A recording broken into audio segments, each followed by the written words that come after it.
વાવમાં શાંતિપૂર્ણ માહોલમાં મતદાનની પ્રક્રિયા ચાલુ થઈ ચૂકી છે। સવારથી જ મતદારોમાં જબરદસ્ત ઉત્સાહ જોવા મળી રહ્યો છે।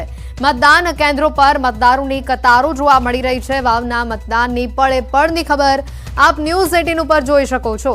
ઉત્તર ગુજરાત માટે સૌથી મોટા જંગ સમાન આ પેટા ચૂંટણીમાં ખાસ વાત એ છે કે મતદારોનો આ વખતે જબરો ઉત્સાહ જોવા મળી રહ્યો છે। ગુલાબી ઠંડીમાં સવારથી જ મતદાન કેન્દ્રો પર કતારો જોવા મળી રહી છે। એટલું જ નહીં, મતદાન કેન્દ્રોની બહાર પણ મતદારો જોવા મળી રહ્યા છે।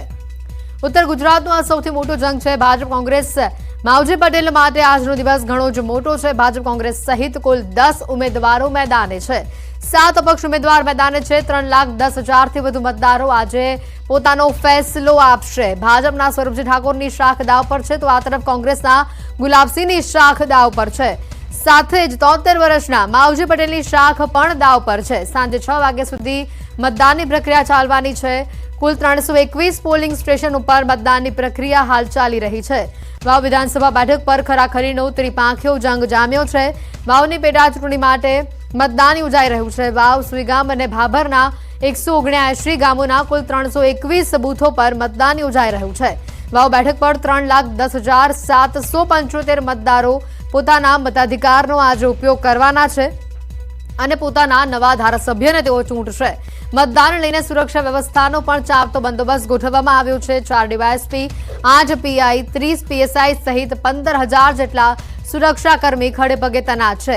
જ્યારે 97 જેટલા સંવેદનશીલ મતદાન મથકો પર ચુસ્ત બંદોબસ્તની સાથે વેબકાસ્ટિંગ કેમેરાની પણ વ્યવસ્થા કરવામાં આવી છે। ભાજપ ઉમેદવાર સ્વરૂપજી ઠાકોર પોતાના ગામ બિયોક ખાતે મતદાન તેઓએ કર્યું, તો સાંસદ જ્ઞાનીબેન ઠાકોરના વતન અબાસણામાં મતદાન તેઓ કરવાના છે। કોંગ્રેસના ઉમેદવાર ગુલાબસિંહ રાજપૂત અને અપક્ષ ઉમેદવાર માવજી પટેલ થરાદના મતદાર હોવાથી પોતાનો મત તેઓ નહીં આપી શકે।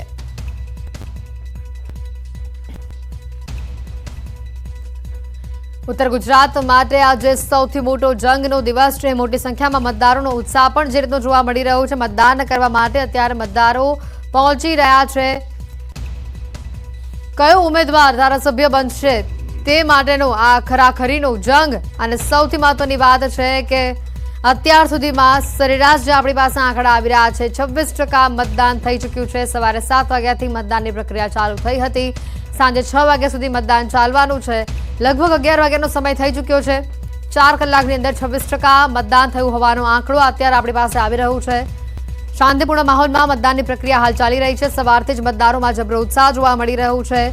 મતદાન કેન્દ્રો પર મતદારોની કતાર જોવા મળી રહી છે। વાવના મતદાનની પળે પળની ખબર ન્યૂઝ 18 ગુજરાતી આપના સુધી સૌથી પહેલા પહોંચાડશે।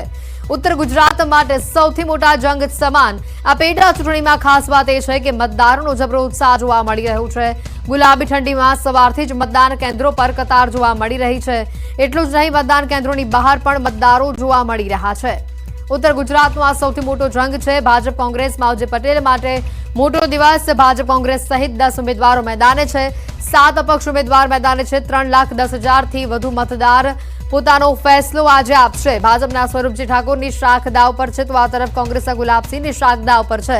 73 વર્ષના બહોળો અનુભવ ધરાવતા માવજી પટેલની શાખ પણ દાવ પર છે। સાંજે 6 વાગ્યા સુધી મતદાનની પ્રક્રિયા ચાલી રહી છે અને સરેરાશ આંકડો છે આપણી પાસે 26% અત્યાર સુધીમાં મતદાન થયું છે। 321 પોલિંગ સ્ટેશન ઉપર મતદાનની પ્રક્રિયા હાલ શાંતિપૂર્ણ માહોલમાં ચાલી રહી છે। હલો હલો હલો હલો વધુ માહિતી મેળવીએ સમજતા ગૌતમ અમારી સાથે સીધા જોડાઈ ચૂક્યા છે વાવથી। ગૌતમ, જે પ્રકારનો અત્યારે માહોલ છે અને સરેરાશ આપણી પાસે આંકડો છે કે 26% મતદાનનો આંકડો પહોંચી ચૂક્યો છે, જબરો ઉત્સાહ જોવા મળી રહ્યો છે આ બેઠક ઉપર તમામ મતદારોનો।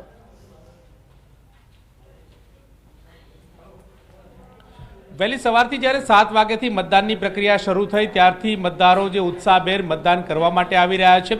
મતદાનનો ઉત્સાહ જે છે તે ગ્રામ્ય વિસ્તારની અંદર અનેરો જોવા મળી રહ્યો છે, પરંતુ જેવા 11 વાગ્યાની શરૂઆત થઈ છે ત્યારે પાકી સંખ્યાની અંદર મતદારો જે છે તે મતદાન કરવા આવતા હોય તે પ્રકારના દ્રશ્યો મતદાન મથક ઉપર જોવા મળી રહ્યા છે। એટલે કે અત્યારે હાલ એકલ દોકલ વ્યક્તિઓ જે છે તે મતદાન કરવા માટે આવતા હોય તે પ્રકારના દ્રશ્યો મતદાન મથક ઉપરથી જોવા મળી રહ્યા છે। તમે જોઈ રહ્યા છો કે 2 કે 3 મતદારો જે છે છે તે પોતાના પવિત્ર મતની ફરજ અદા કરવા માટે આવતા હોય તે પ્રકારના દ્રશ્યો જોવા મળી રહ્યા છે. આખા જે વિધાનસભાની વાત કરવામાં આવે તો 3,10,000 જેટલા મતદારો જે છે તે મતદારો પૈકી મતદારો જે છે તે અત્યારે હાલ મતદાન કરવા માટે આવી રહ્યા છે. મહત્વનું સાથે સાથે એ છે કે વેબ કેમેરા સાથે સીસીટીવી સજ્જ સાથે મતદાન મથકો જે છે તે પણ જોવા મળી રહ્યા છે. મોબાઈલ ઉપર પણ પ્રતિબંધ જે છે તે મતદાન મથક ઉપર લગાવવામાં આવ્યો છે, એટલે કે જે મતદારો અહીંયા આવતા હોય છે તેમની પાસેથી પોલીસ દ્વારા જે મોબાઈલ જે છે તે પણ લઈ લેવામાં આવે છે અને ત્યારબાદ મતદાન માટેની પ્રક્રિયા માટે જવા દેવામાં આવે છે. મહત્વનું સાથે સાથે એ પણ છે કે આ જે પેટા ચૂંટણી છે, પેટા ચૂંટણીની અંદર 10 ઉમેદવારો જે છે તે મેદાને છે. 10 ઉમેદવારોનું ભાવિ જે છે તે આજે ઈવીએમની અંદર સીલ થવાનું છે. ત્યારે જે કહી શકાય કે 3 જે ઉમેદવારો જે છે એટલે કે કોંગ્રેસ, ભાજપ અને અપક્ષ આ ત્રણેય ઉમેદવારો જે છે તેમની વચ્ચે કાંટેકી ટક્કર જોવા મળી રહી છે.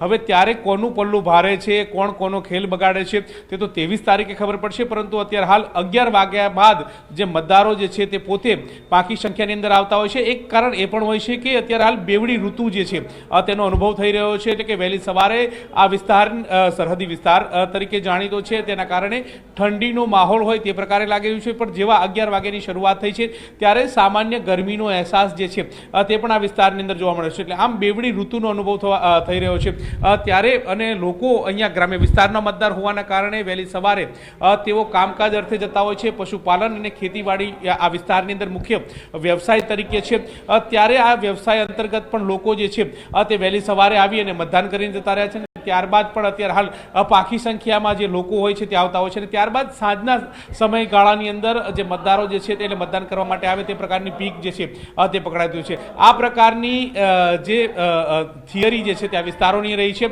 અને એ જ થિયરી જે છે તે જોવા મળી રહી છે. એટલે કે 10 વાગ્યા સુધી મતદાર કેન્દ્રો ઉપર મતદારોની અંદર લાંબી લાઈનો, લાંબી કતારો જોવા મળી રહી છે. જેવા 11 વાગ્યા છે ત્યારથી બાદ જે ધીમી ગતિનું મતદાન જે ચાલતું હોય તે પ્રકારના દ્રશ્યો જોવા મળ્યા છે. લોકો જે છે તે મતદાન ઉપર આવી રહ્યા છે, મતદાન કરી રહ્યા છે અને પોતે મતદાન કર્યું હોય તે પ્રકારના દ્રશ્યો જોવા મળી રહ્યા છે. મહત્વનું સાથે સાથે એ છે કે બપોર બાદ અત્યારે હાલ વૃદ્ધો હોય, ઉંમરલાયક મતદારો હોય તેઓ આવતા હોય છે, કારણ કે ભીડ ઓછી થતી હોય છે. ત્યારે આ પ્રકારના મતદારો જે છે તે શાંતિપૂર્ણ માહોલની અંદર મતદાન થઈ શકે તે માટેની પ્રક્રિયા માટે તેઓ આવતા હોય છે અને આ જ પ્રક્રિયા, આ જ પ્રથા જે છે તે વાવ વિધાનસભાની અંદર પણ જોવા મળી રહી છે. પેટા ચૂંટણીની વાત કરવામાં આવે તો જ્યારે પેટા ચૂંટણી હોય છે ત્યારે મતદારોની અંદર ઓછો ઉત્સાહ હોય છે, કારણ કે પેટા ચૂંટણી છે, ક્યાં મતદાન કરવા જઈશું તે પ્રકારનો વાત હોય છે, પરંતુ એ માહોલ અહીંયા જોવા નથી મળતો. એટલે કે વહેલી સવારથી જે માહોલ જોયો 26% જેટલું જે મતદાન ઓલ ઓવર જે વિસ્તારની અંદર થયું છે, બેઠકની અંદર થયું છે, તે જ પુરવાર કરે છે કે મતદારોનો ઉત્સાહ જે છે તે પેટા ચૂંટણી નહીં પરંતુ આમ ચૂંટણી હોય તે પ્રકારનો માહોલ જોવા મળતો હોય છે. જી બિલકુલ ગૌતમ, વધુ માહિતી પણ આપની પાસેથી લેતા રહીશું. અત્યારે જે દ્રશ્ય આપણે બતાવી રહ્યા છે, ધીમે ધીમે સૂરજ માથે ચડી રહ્યો છે, મતદારોની સંખ્યા જાણે ઘટતી હોય તેવા પણ કેટલીક જગ્યાએથી વાવમાંથી દ્રશ્યો સામે આવી રહ્યા છે.